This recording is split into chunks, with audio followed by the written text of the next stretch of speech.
c'est impressionnant. Je vois que la cheminée est un peu croulante. Hein. Jean-Jacques, je voudrais vous présenter quelqu'un. Voilà. Allez-y. Vous le connaissez celui-là? Jean-Jacques. Il a grandi, hein. Il a 75 ans maintenant. Je bricole. Ah, je rigole pas, hein. Mais c'est une bricole. C'est une bricole. 90, moi, fin septembre. J'espère vous dépasser, peut-être. Pourquoi pas, hein. Et voilà. Je le souhaite, hein. Ah non, Ouais, mais je dis comme ça. J'avais 10 ans. 10 ans. 10 ans. En 45, 10 ans. Mais le visage, toujours le même. Carré. J'ai de souvenirs, puisqu'ils étaient plusieurs. Il y avait monsieur Girard aussi. Il y avait Gérard qui était le directeur de production. Voilà. Puis il y avait et puis, André Dantan qui voilà. était toujours très élégant. Ah oui, vous vous rappelez avec sa veste en tweed. Oui, ouais. C'était lui le directeur de la photo. Le chef, lui. Mais normalement, pour faire un film comme ça, on aurait dû être une équipe un peu plus lourde. Et pendant un moment, on a été aidé par les prisonniers allemands qui sont venus Ouais. et qui étaient, disons, ils n'avaient aucun rapport avec le cinéma, mais ils nous aidaient quand même. Et le grand-père Jean-Jacques, vous ne nous avez pas parlé du Le grand-père. grand-père, c'est un personnage. Au début, il était un peu rébarbatif. Hein, quand il a vu toute cette équipe arriver avec les projecteurs, voilà, je trouvais ça vraiment gênant, les projecteurs. C'était lourd, il fallait les monter. Il a essayé d'en monter un une fois pour voir ce que c'était. Il l'a redéposé en bas. Non, mais le grand-père, il observait. Et quand il allait préparer le four pour le pain, alors là, c'était une opération extrêmement délicate, et puis c'était important. Et ça chauffait. Il disait, mais grand-père, retirez votre veste. Non. Il ne retirait jamais sa veste. Hein. Ça faisait partie de son uniforme. Hein. Parce que pendant l'année, moi, je ne l'ai jamais vu avec autre chose que cette tenue noire, en serge noir. Quand on est arrivé ici avec Dantan, on a essayé de prendre contact avec la grand-mère. On s'était trompé. Parce que la grand-mère, elle n'ouvrait jamais la bouche. Il y avait un contrat, on devait leur installer l'électricité, c'était le but.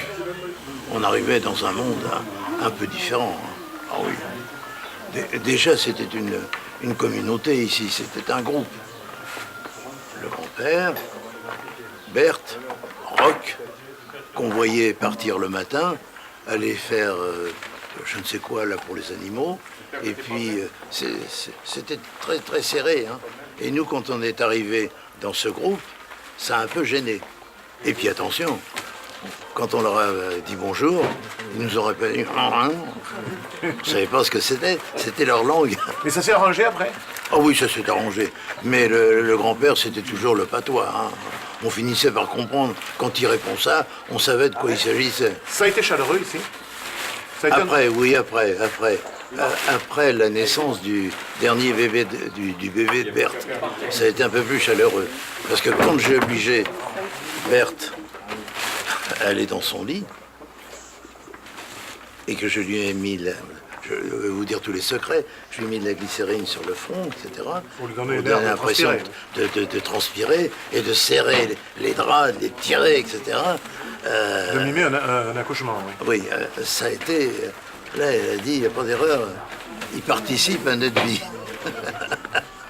Rouquier était très discret. Il était en général triste, parce que les plans qu'on avait fait la veille correspondaient pas à son idéal. Et le matin, ou bien s'il faisait froid, il mettait un cache-colle, etc. Il avait la tête enroulée, et puis prenait le petit déjeuner avec nous à l'hôtel là-bas. Et puis après... Chez Comba Valadi, l'hôtel, hein, c'était ça? Je crois, oui. Oui. Il me semble qu'il m'avait expliqué ça. Oui, Georges Rouquier, discret. Il est discret aujourd'hui? Il était très discret. Il y avait des choses qui lui faisaient peur, notamment quand je suis monté dans le... Alors là, c'est pas possible, tu vas tomber. Je dis, t'inquiète pas, on aura un bon plan. Et de là-bas, je sais pas si vous avez vu, quand la carriole arrive, passe sous le porche, on a le cercueil vraiment on a l'impression qu'avec les branches, on cherche à l'arrêter. Ah oui, avec les ronces. Là, les ronces, c'est mon petit système. J'avais fait avec le caméra éclair sur une roue d'un chariot qui allait au champ. Je les avais arrêtés, j'avais dit ça y est, j'ai une idée. J'avais retiré une ronce, je l'avais enroulée après la roue et j'ai tourné à l'envers. En tournant à l'envers, Oui, oui. la ronce accrochait le... Vous étiez à la caméra, vous, beaucoup. Bah souvent, oui, parce que Danton, déjà à faire la lumière et tout, Danton, directeur de la photo, le cadreur, il n'y en avait pas, c'était lui ou moi. Et puis, on réglait les projecteurs sans électricien. On faisait ça tout nous-mêmes. Ah, c'était vraiment du travail fait à la main. Avant de faire un plan, on discutait. Hein. Il avait son idée et on arrivait à lui faire comprendre que c'était pas la bonne idée, qu'il fallait la modifier. Il vous a appris? On a appris mutuellement. Oui. Il a appris une chose, c'est qu'il fallait discuter avant de faire un plan. Alors que sur son découpage, qu'on modifiait souvent le matin, hein, attention, le matin, on retirait, on ne pourra pas faire ça, parce que il manque telle chose, ou on n'a pas ça, alors on va faire un plan. Vous savez, c'est un peu comme dans Elsa Pépine. Nous, on rayait pas les plans, mais on disait, celui-là, on ne peut pas le faire comme ça, on le fera autrement. Et Rouquier, il fallait le convaincre. Est-ce que Farbik est pour vous un grand film dans l'histoire du cinéma? Que je réfléchisse, c'est un film important, je vais vous dire pourquoi. Parce que c'est un des premiers films qui a été tourné après la guerre. 1946, le cinéma commençait à retrouver ses ouailles, qui étaient partis un peu partout. Ça a été une année ici importante dans votre vie, dans votre carrière? Avec recul, oui. Parce que maintenant, quand on parle de Farbik, et je suis le seul survivant de l'équipe, ça fait assez drôle quand même. Dites, tous les autres sont partis, et moi je suis encore là. C'était pas comme certains réalisateurs qui étaient très, très chauds. Bon, comment ça va mon petit? Tu vas faire ça, tu vas faire ceci, tu vas tel rapport. Rouquier était froid. Mais il était jeune, il avait peut-être besoin de s'imposer. Très jeune. Et il avait besoin de s'imposer aussi. Et puis c'était son premier grand film. Et oui. Et on introduisait le sonore. Ah oui. Il n'avait jamais... Pour lui, c'était quelque chose de tout à fait différent. C'est pour ça qu'il avait une grande inquiétude. Puis le tournage d'une année, c'était pas courant. Et le succès du film vous a surpris? Et toute la polémique autour? La polémique autour, non, ça m'a pas surpris. Ça vous a parce affecté? que c'était quelque chose... Ça m'a gêné, je dis, parce que vraiment, ce gros travail que l'on a fait pendant une année, c'est important, quoi. Oui, c'était important, mais le public n'était pas au rendez-vous. C'est après qu'il a été au rendez-vous. Et maintenant, il est beaucoup plus au rendez-vous. La dernière projection qui a été faite à la Cinémathèque française, on a pris la grande salle pour faire la projection. Un film utile pour les générations aujourd'hui? Incontestablement. Pourquoi? Comment vous le voyez? Je vois dans notre famille, là, il y a des jeunes qui ont 15, 20 ans, 17 ans, 18 ans, etc. Tous ces jeunes, quand on a parlé de Farbik, c'était une révélation. On vivait comme ça à l'époque. C'était presque le Moyen-Âge pour eux. La soupe du matin, le trempé de la soupe. Le grand-père commençait avec son grand couteau, je ne sais pas si c'était un épinel ou pas, coupait les tranches de pain. Oh, la gueule, Jean-Jacques. Voilà. J'attendais ça. Vous avez... Bravo. Je suis maire pour toutes les provocations, ne vous inquiétez pas. Oui. Bon, alors il coupait les tranches de pain, et dans chaque assiette, on mettait une tranche de pain. Bon. Et la grand-mère, ça c'était sacré, elle prenait les assiettes une par une, et elle mettait une louche de bouillon. Ce bouillon qui chauffait à longueur de journée dans la marmite, hein, cette marmite noire. Et petit à petit, le bouillon et le pain, ça faisait un amalgame. Et à la fin de l'absorption de la soupe, il y avait, je crois, Raymondou, et puis Roch, Chabrol, Vous avez fait le chaperon, vous? Ah non, j'ai jamais fait ça. Mais pourquoi pas, je l'aurais pas fait. Mais on avait autre chose à faire, nous. Hein. Déjà, de voir l'assiette qui se lavait, c'était original.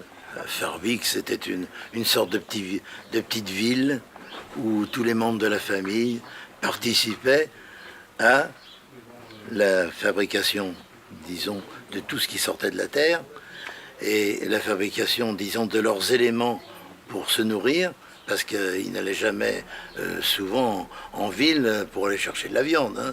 C'était la soupe avec les restes du porc qu'on avait tué ici aussi derrière. Hein.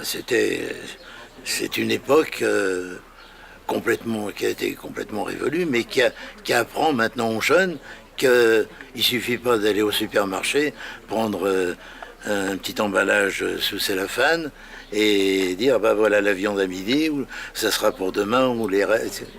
Tout à fait, c'est un changement complet de vie que l'on a, disons, constaté par l'appui de Farbik pour ceux qui l'ont vu. Tout d'abord, quand on est arrivé ici, pour ma part, je me suis dit, mais comment on va pouvoir communiquer, hein, c'est pas possible. Ils ne parlent pas notre langue. Et puis nous, quand on parlait avec Dantan, ils ne comprennent pas. Et puis, on s'est aperçu qu'ils parlaient patois. Oh, ça a duré, je sais pas, une demi-heure, il n'y a pas d'erreur. Où ils parlent leur langue, ça a été très très difficile. On s'est dit, on est à l'étranger. Voilà. C'était un peu fort, hein, mais on était à l'étranger. C'est la seule qu'on comprenait, c'était Berthe. Et puis, Raymondou, qui, allant à l'école, sa langue était quand même plus claire. Il avait des mots nouveaux que le reste de la famille ne comprenait pas.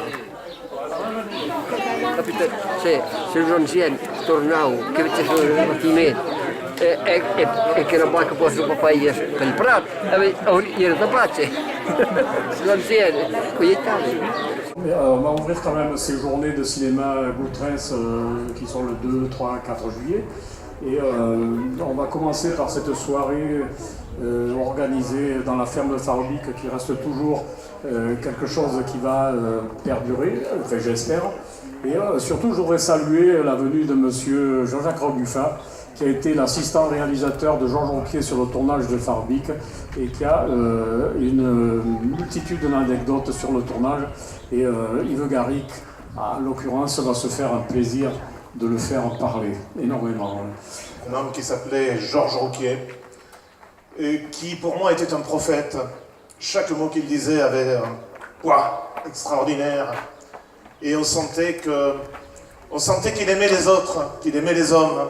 On sentait que c'était un homme de générosité profonde et un homme de rigueur en même temps. Toutes ces images, chaque fois je me demande quel sens elles ont pour moi, pourquoi cette ferveur que vous partagez aussi puisque vous êtes là, qu'est-ce que ça signifie? Et la réponse arrive par bribes de jour en jour. Je me dis que Georges Rouquier, Farbik, c'était les derniers témoignages d'une époque où les paysans étaient des paysans et pas encore des exploitants sur des exploitations agricoles, travaillant dans des ateliers porcs, des ateliers vaches, trayant des Holstein à 15 000 litres de lait par an. Bref, c'était une époque encore humaine. Oh, je ne veux pas faire l'apologie du bon vieux temps.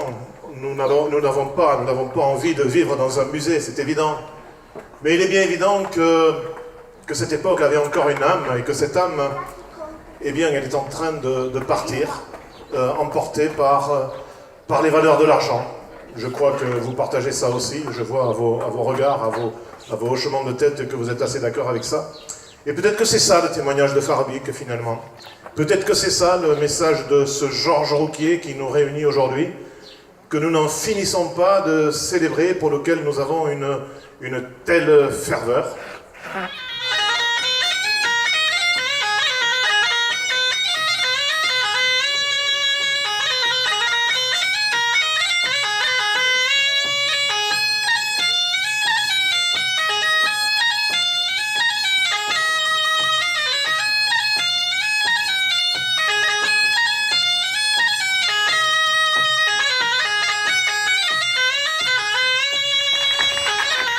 Il s'appelle Jean-Jacques Rébuffat. Il a une carrière dans le cinéma absolument extraordinaire, comme beaucoup de gens aimeraient en avoir. Mais il est ici parce qu'il a été, en 1946, l'assistant réalisateur de Georges Rouquier. Jean-Jacques Rebuffat, je vous demande de l'applaudir très fort. Une cinquantaine d'années, quand même, c'est beaucoup. Surtout dans la vie d'un homme qui a une vie assez chargée, assez occupée. J'ai beaucoup voyagé, je me suis beaucoup promené, à la fois pour les actualités et aussi pour la télévision. Si bien que de ce fait, quand j'arrive, après être passé par tous ces différents pays, quand j'arrive et que je vois la ferme de Rouquier, je me dis, on a tourné là-dedans, avec des moyens qui étaient ceux du cinéma de l'époque, hein. N'oublions pas qu'on sortait d'une guerre, avec restrictions, avec morts, avec bombardements, avec tout. Et de ce fait, ça donne un peu plus de valeur aux premières images qu'on a tournées, avec du matériel. C'était celui qui restait, parce que la guerre en avait fait disparaître. C'était aussi du cinéma muet que l'on sonorisait après, sauf quelques séquences qu'on a faites avec Rouquier, avec un Super Parvo. Le Super Parvo, c'est un appareil qui pesait aux environs de 80 kg et qui permettait d'enregistrer un son synchrone. C'était donc très intéressant d'avoir les paroles de la famille Rouquier enregistrées en son direct. Donc dans le film, ça donnait une certaine vie, alors que on avait les bruits de la nature, on avait les bruits de tout ça, et puis les paroles enregistrées comme ça, de cette façon, on avait les paroles de la famille Rouquier qui parlait patois, et qui pour nous, c'était une langue étrangère, c'est-à-dire on se disait qu'est-ce qu'il a bien pu dire, et Roch quelquefois nous introduisait quelques mots, disons de notre langue, pour nous faire comprendre. Mais sinon, il parlait patois, c'était patois. Vous n'étiez jamais revenu ici? Jamais. Quelle est la scène qui vous a le plus marqué? La scène de l'enterrement, ça a été... Parce qu'il y a eu toute une préparation. Tout d'abord, la livraison du cercueil, en catimini, il fallait qu'on évite au grand-père de voir son cercueil. Et puis ensuite, le cercueil étant camouflé, il fallait à tout prix savoir ce qu'on allait mettre dedans pour, remplacer le poids du corps Et on a pensé à un sac de blé. Mais le sac de blé que l'on avait, je ne sais pas s'ils sont toujours de la même taille, mais il était très long, il tenait tout le cercueil, mais il était très lourd.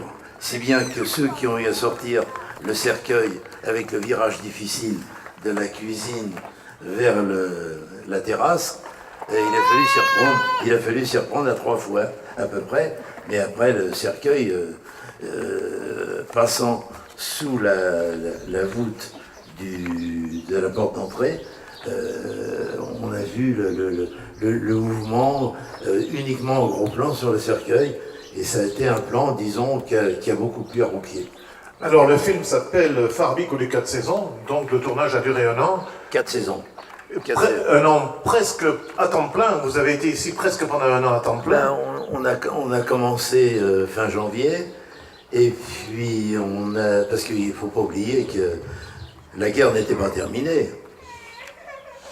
On avait préparé l'équipe, c'est-à-dire Rouquier avait préparé son équipe avec Étienne Nallier et Jacqueline Jacoupi, les 2 producteurs, mais le scénario n'était pas tout à fait terminé, étant donné que c'est après une idée de Blanchard, qui était journaliste et qui avait dit que ce serait très intéressant de faire un film basé sur les 4 saisons, hiver, printemps, été, automne, etc.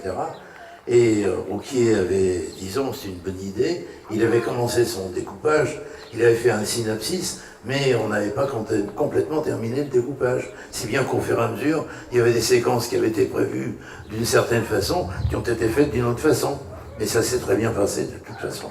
Alors vous avez reconnu Raymondou, qui vous a salué tout à l'heure? J'ai reconnu Raymondou, j'ai reconnu sa coupe de cheveux. C'est-à-dire l'implantation des cheveux, elle est très marquée, c'est presque une perruque, tellement c'est marqué. Moi, je trouve qu'il a gardé le même visage. Ah, il a gardé le même visage, je ne veux pas dire que je l'aurais reconnu, mais il avait le visage qu'il avait en enfant, quand il était enfant, ça, incontestablement. Je suis très heureux que vous soyez parmi nous, avec toute ma famille, une partie de mes enfants, une seule frangine qui est là aujourd'hui.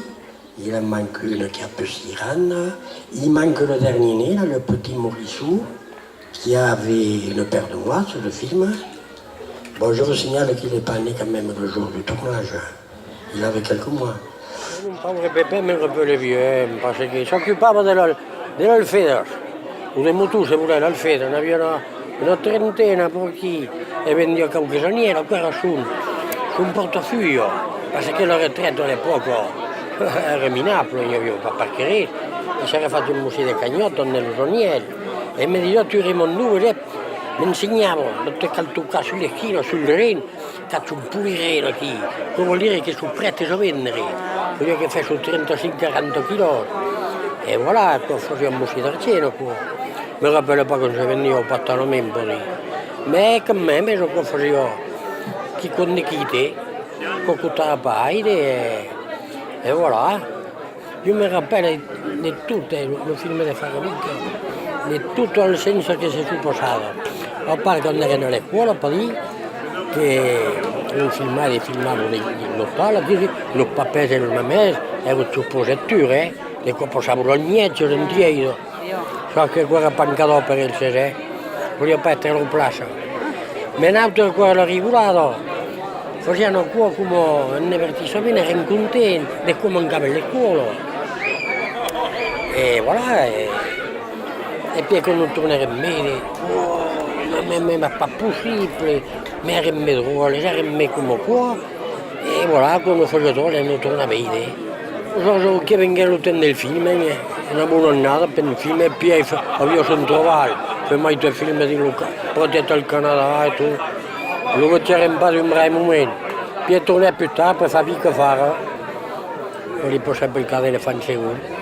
Andavo un padre, ero proprio pimpoli, ero così, se creavo la campagna, ero un quadro per fare la io.